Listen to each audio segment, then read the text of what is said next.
and privileged to introduce the recorded statement by the Honorable Prime Minister of Bangladesh, Her Excellency Sheikh Hasina. I thank you.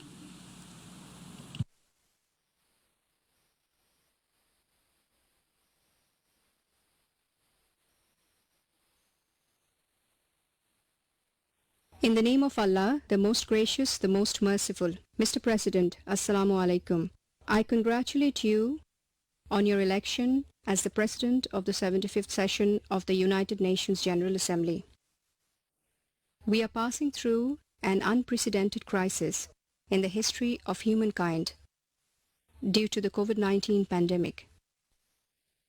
This is also the first time in the UN's history that the General Assembly is taking place on digital platform without the presence in person of the heads of states and the heads of governments at the UN headquarters in New York. This General Assembly hall evokes deep emotions in me. From this very hall in 1974, my father, Bangabandhu Sheikh Mujibur Rahman, delivered a speech for the first time in Bangla as the head of government of a newly independent country. I also had the privilege of attending the General Assembly sessions in person for 16 times. I emphasized world peace and solidarity in all my speeches. As the head of government, this year I am delivering my 17th speech in the Assembly. I take this opportunity to pay my tribute to all frontline fighters, including health workers and public servants, who are working tirelessly to ensure safety of the affected countries and population. I also commend the United Nations Secretary General for his bold leadership and multilateral efforts during this crisis. Bangladesh was among the first rank of countries to endorse the Secretary General's various initiatives, including his global ceasefire appeal. Just as the Second World War created opportunities for countries to come together in their efforts to cooperate through the establishment of the United Nations, similarly, this pandemic has emphasized the need for collective action under the guidance of right leadership. With profound gratitude, I remember the undisputed leader Bangabandhu Sheikh Mujibur Rahman, the greatest Bengali of all time. He taught the Bengali nation to stand firm in the world by ending exploitation, deprivation, and oppression. Following his footsteps, we have been able to secure a respectable position for Bangladesh in the Committee of Nations. From this August Assembly, he declared, and I quote, "The noble ideals enshrined in the United Nations Charter are the very ideals for which millions of our people have made the supreme sacrifice. The Bengali nation fully commits itself to the building of a world order in which the aspiration of all men for peace and justice will be realized." Unquote. His statement was indeed a bold expression for multilateralism. The reflection that Bangabandhu made in 1974 continues to remain equally relevant even today as we grapple with the current crisis. This year is particularly significant for the Bengali nation as we are celebrating the birth centenary of the father of our nation. Our reflection on his life, struggle and sacrifice and celebration of his achievements is a source of our encouragement for a brighter future and give us the hope to cope with the challenge of COVID-19. On the birth centenary, we, on behalf of all deprived people and nations, pay rich tribute to Bangabandhu. I remember with deep pain the brutal assassination of my father, father of the Bengali nation, and the then President Bangabandhu Sheikh Mujibur Rahman on 15th August 1975, along with 18 members of my family, including my mother, 3 brothers, 2 sisters-in-law. The lives of myself and my younger sister were fortunately spared as we were out of the country at that time. We had to stay abroad as refugees for 6 long years. I mention this to this assembly so that the world does not see the repetition of such heinous, brutal and unjust killings ever. সভাপতি COVID-19 প্রমাণ করেছে আমাদের সকলের ভাগ্য একই সূত্রে গাঁথা। আমরা কেউই সুরক্ষিত নই যতক্ষণ পর্যন্ত না আমরা সকলের সুরক্ষা নিশ্চিত করতে পারছি। এই ভাইরাস আমাদের অনেকটাই ঘরবন্দি করে ফেলেছে, যার ফলে স্বাস্থ্য ব্যবস্থার পাশাপাশি অর্থনৈতিক কর্মকাণ্ড মারাত্মকভাবে ব্যাহত হয়েছে। বাংলাদেশে 2018-19 অর্থবছরে 8.2% হারে জিডিপি প্রবৃদ্ধি অর্জন সম্ভব হয়েছিল, কিন্তু কোভিড-19 আমাদের এই অগ্রযাত্রা বাধাগ্রস্ত করেছে। তবে বাংলাদেশে আমরা প্রথম থেকেই জীবন ও জীবিকা দুই ক্ষেত্রেই সমানভাবে গুরুত্ব দিয়ে কার্যক্রম শুরু করেছিলাম। দেশের ব্যবসা বাণিজ্য উৎপাদন যাতে ব্যাপক ক্ষতির সম্মুখীন না হয় তার জন্য বিভিন্ন প্রণোদনার ব্যবস্থা করেছি। আমরা সামাজিক নিরাপত্তা কর্মসূচির পরিধি ব্যাপকভাবে বৃদ্ধি করেছি। দেশের মুক্তিযোদ্ধাদের জন্য আমরা প্রতি বছর প্রায় 39 বিলিয়ন টাকা বরাদ্দ করি। এছাড়া বয়স্ক ভাতা, বিধবা, স্বামী পরিত্যক্তা, মহিলাদের জন্য ভাতা, প্রতিবন্ধী ভাতা এবং সমাজের অনগ্রসর শ্রেণীসহ অন্যদের জন্য বিভিন্ন কর্মসূচি ও ভাতার প্রচলন করেছি, যার মাধ্যমে প্রায় 9.1 মিলিয়ন পরিবার উপকৃত হচ্ছেন। কোভিড-19 বিস্তারের কারণে কর্মহীন হয়ে পড়া মানুষের জন্য আমরা তাৎক্ষণিকভাবে খাদ্য ও অন্যান্য সহায়তার ব্যবস্থা নিয়েছি। এতে 10 মিলিয়নের বেশি পরিবার উপকৃত হয়েছেন। আমরা 4 মিলিয়ন শিক্ষার্থীকে শিক্ষাবৃত্তি প্রদান করেছি। করোনাকালে ক্ষতিগ্রস্ত কৃষক, শ্রমিক ও দিনমজুর সহ 5 মিলিয়ন মানুষকে নগদ অর্থ সহায়তা দিয়েছি। সাধারণ মানুষের স্বাস্থ্যসেবা নিশ্চিত করতে গ্রাম পর্যায়ে প্রায় 18,000 কমিউনিটি ক্লিনিক ও ইউনিয়ন স্বাস্থ্যকেন্দ্র হতে বিনামূল্যে 30 ধরনের ঔষধ দেওয়া হয়। সরকারি সহায়তার পাশাপাশি আমি নিজে উদ্যোগী হয়ে তহবিল সংগ্রহ করে এতিম ও গরিব শিক্ষার্থী, মাদ্রাসা, মসজিদ, মন্দির, স্কুল, শিক্ষক, শিল্পী, সাংবাদিক সহ যারা সাধারণভাবে সরকারি সহায়তার আওতাভুক্ত নন তাদের মধ্যে 2.5 বিলিয়নের বেশি টাকা বিতরণ করি, যার ফলে সাধারণ মানুষকে করোনা ভাইরাস খুব বেশি ক্ষতিগ্রস্ত করতে পারেনি। কোভিড-19 রোগী শনাক্তের সাথে সাথে আমরা 31 দফার নির্দেশনা জারি করেছিলাম। করোনা ভাইরাস যাতে ব্যাপক হারে সংক্রমিত হতে না পারে তার জন্য আমরা সচেতনতামূলক প্রচারণা চালানোর পাশাপাশি সুরক্ষা সামগ্রী বিতরণ করেছি, যার সুফল হিসেবে আমরা লক্ষ্য করছি ঋতু পরিবর্তনের ফলে আমাদের দেশে যেসব রোগের প্রাদুর্ভাব হয় এবার সেসব রোগ তেমন একটা দেখা যাচ্ছে না। আর্থিক খাতের আশু সমস্যাগুলি চিহ্নিত করে আমরা 21টি প্রণোদনা প্যাকেজ ঘোষণা করি। রপ্তানিমুখী শিল্প, শ্রমিকদের সুরক্ষা, ক্ষুদ্র মাঝারি শিল্পকে ওয়ার্কিং ক্যাপিটাল প্রদান, রপ্তানি বৃত্তিতে ঋণ প্রদান, কৃষি ও কৃষকদের সহায়তা, কর্মসৃজনের জন্য ঋণ প্রদান, ক্ষতিগ্রস্ত ব্যবসা প্রতিষ্ঠানের সুদ মওকুফ, পুনঃ অর্থায়ন স্কিম এবং স্বাস্থ্যকর্মীদের জন্য বীমা চালুকরণ ইত্যাদি খাত প্রণোদনার অন্তর্ভুক্ত রয়েছে। এ পর্যন্ত আমরা মোট 13.25 বিলিয়ন মার্কিন ডলার সমপরিমাণ প্রণোদনা প্যাকেজ ঘোষণা করেছি, যা আমাদের মোট জিডিপির 4.03%।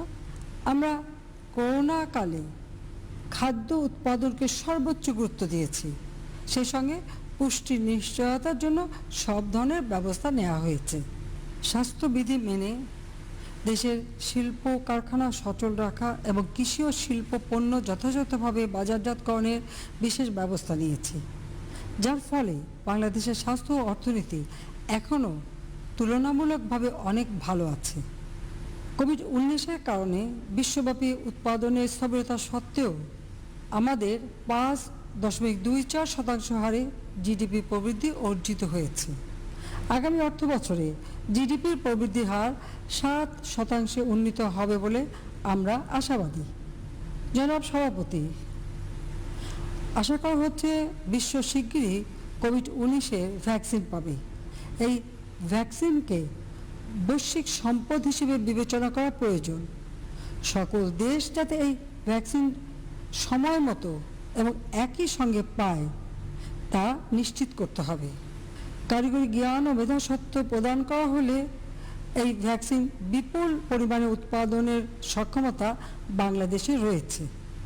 মহামারী নিরসনে আমাদের উদ্যোগ এবং এজেন্ডা 2030 অর্জনে আমাদের প্রচেষ্টা সমান তালে এগিয়ে নিয়ে যেতে হবে। বাংলাদেশের দ্বিতীয় ভলান্টারি ন্যাশনাল রিভিউ রিপোর্ট উপস্থাপন প্রমাণ করে যে টেকসই উন্নয়ন অভিষ্ট অর্জনে আমরা যথাযথভাবে এগিয়ে চলেছি। বাংলাদেশকে আমরা 2021 সালের মধ্যে একটি মধ্যম আয়ের দেশ, 2030 সালের মধ্যে এসডিজি অর্জন, 2041 সালের মধ্যে উন্নত দেশ এবং 2100 সালের মধ্যে সমৃদ্ধ বদ্বীপে পরিণত করতে কাজ করে যাচ্ছি। প্রযুক্তিগত বিভাজন নিরসন, সম্পদ আহরণ ও প্রযুক্তি স্থানান্তরের জন্য আমাদের বিজ্ঞান প্রযুক্তি উদ্ভাবনকে কাজে লাগানো প্রয়োজন।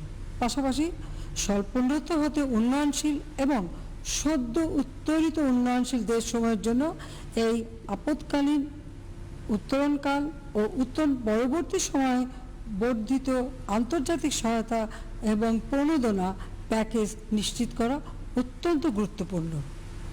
প্রবাসী শ্রমিকগণ স্বাগতিক ও নিজ দেশের অর্থনীতিতে বড় ধরনের অবদান রেখে চলেছেন।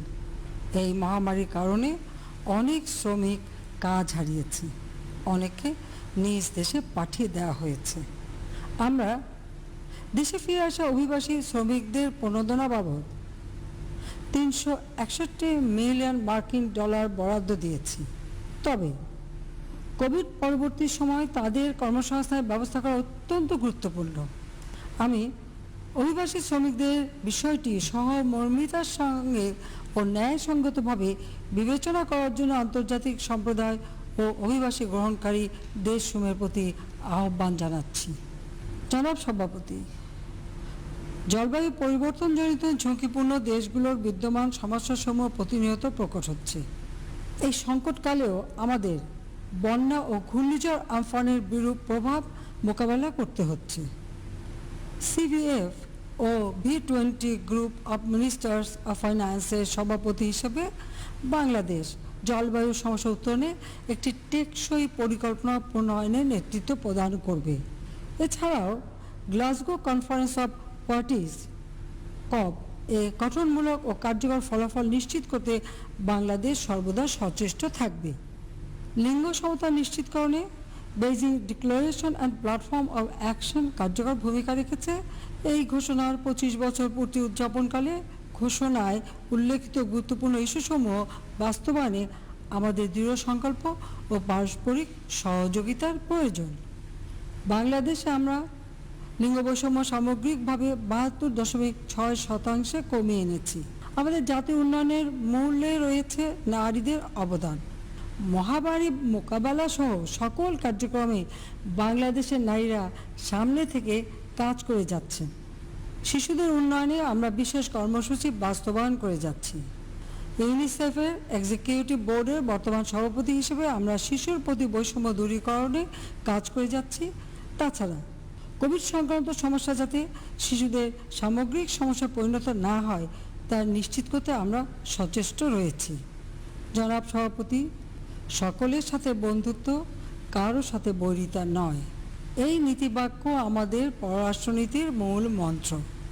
এই মন্ত্রে উদ্বুদ্ধ হয়ে বাংলাদেশ শান্তি ও নিরাপত্তা রক্ষা এবং শান্তির সংস্কৃতি বিনির্মাণে নিয়মিত অবদান রেখে চলেছে। মহামারীকালে অসহিষ্ণুতা, ঘৃণা, বিদ্বেষ ও উগ্র জাতীয়তাবাদের মতো বিষয়গুলো বৃদ্ধি পাচ্ছে। শান্তির সংস্কৃতি প্রতিষ্ঠার মাধ্যমে আমরা এ বিষয়গুলোর মোকাবেলা করতে পারি। শান্তিরক্ষী প্রেরণের বাংলাদেশের অবস্থান এখন শীর্ষে। সংঘাতপ্রবণ দেশসমূহে শান্তি প্রতিষ্ঠা ও শান্তি বজায় রাখতে আমাদের শান্তিরক্ষীগণ জীবনের ঝুঁকি নিয়ে কাজ করে যাচ্ছেন। তাদের সুরক্ষা ও নিরাপত্তা নিশ্চিত করা আন্তর্জাতিক সম্প্রদায়ের অন্যতম দায়িত্ব। এবছর আমরা women, piece and security agenda 20 বছর পূর্তি উদযাপন করছি। এই এজেন্ডার অন্যতম প্রবক্তা হিসেবে আমরা শান্তি ও নিরাপত্তায় নারীর ভূমিকার উপর গুরুত্ব আরোপ করছি। বাংলাদেশ ইতিমধ্যে এ বিষয়ে একটি জাতীয় কর্মপরিকল্পনা প্রণয়ন করেছে। শান্তির প্রতি অবিচল থেকে আমরা সন্ত্রাসবাদ ও সহিংস উগ্রবাদের বিরুদ্ধে জিরো টলারেন্স নীতি গ্রহণ করেছি। মহামারীর ফলে সৃষ্ট ঝুঁকি মোকাবেলায় জাতীয় উদ্যোগের পাশাপাশি আন্তর্জাতিক সহযোগিতাও অপরিহার্য। পারমাণবিক অস্ত্রমুক্ত পৃথিবী বিনির্মাণে বৈশ্বিক আকাঙ্ক্ষার প্রতি আমাদের সমর্থন অবিচল। সে বিবেচনা থেকে পরমাণু প্রযুক্তির শান্তিপূর্ণ ব্যবহারের বিষয়ে উন্নয়নশীল দেশসমূহের কার্যক্রমকে আমরা জোর সমর্থন জানাই। আমাদের স্বাধীনতা সংগ্রামে বাঙালি জাতি অবর্ণনীয় দুর্দশা, মানবতা বিরোধী অপরাধ ও গণহত্যার মতো জঘন্য অপরাধের শিকার হয়েছে। সেই কষ্টকর অভিজ্ঞতা থেকেই আমরা নিপীড়িত ফিলিস্তিনি জনগণের ন্যায়সঙ্গত দাবির প্রতি সমর্থন দিয়ে আসছি। বাংলাদেশ 11 লাখেরও বেশি জোরপূর্বক বাস্তুচ্যুত মিয়ানমার নাগরিককে আশ্রয় প্রদান করেছে। 3 বছরের বেশি সময় অতিক্রান্ত হলেও এখন পর্যন্ত মিয়ানমার একজন রোহিঙ্গাকেও ফেরত নেয়নি। এই সমস্যা মিয়ানমারের সৃষ্টি এবং এর সমাধান মিয়ানমারকেই করতে হবে। আমি আন্তর্জাতিক সম্প্রদায়কে এ ব্যাপারে আরও কার্যকর ভূমিকা গ্রহণের অনুরোধ জানাচ্ছি। জনাব সভাপতি, কোভিড-19 মহামারীর কারণে বিদ্যমান বৈশ্বিক চ্যালেঞ্জসমূহ আরও প্রকট হয়েছে। এই মহামারী আমাদের উপলব্ধি করতে বাধ্য করেছে যে এ সংকট উত্তরণে বহু পাক্ষিকতাবাদের বিকল্প নেই। জাতিসংঘের 75তম বছর পূর্তিতে জাতিসংঘ সনদে অন্তর্নিহিত বহু পাক্ষিকতাবাদের প্রতি আমাদের অগাধ আস্থা রয়েছে। জাতীয় পর্যায়ে বহু প্রতিকূলতার মধ্যেও বহু পাক্ষিকতাবাদের আদর্শ সমুন্নত রাখতে আমরা বদ্ধপরিকর। পাশাপাশি আমরা আমাদের জাতির পিতার স্বপ্নের সোনার বাংলাদেশ বিনির্মাণে নিরবচ্ছিন্নভাবে কাজ করে যাচ্ছি। দারিদ্র্য ও শোষণমুক্ত সেই সোনার বাংলাদেশ হবে গণতান্ত্রিক মূল্যবোধের উপর প্রতিষ্ঠিত, যেখানে সবার মানবাধিকার নিশ্চিত হবে। জাতির পিতার জন্ম শতবার্ষিকীতে জাতীয় বিশ্বের নিকট এটি আমাদের দৃঢ় অঙ্গীকার। সবাইকে আবারও ধন্যবাদ। খোদা হাফেজ। জয় বাংলা, জয় বঙ্গবন্ধু, বাংলাদেশ চিরজীবী হোক। জয় বাংলা, জয় বঙ্গবন্ধু, বাংলাদেশ চিরজীবী হোক।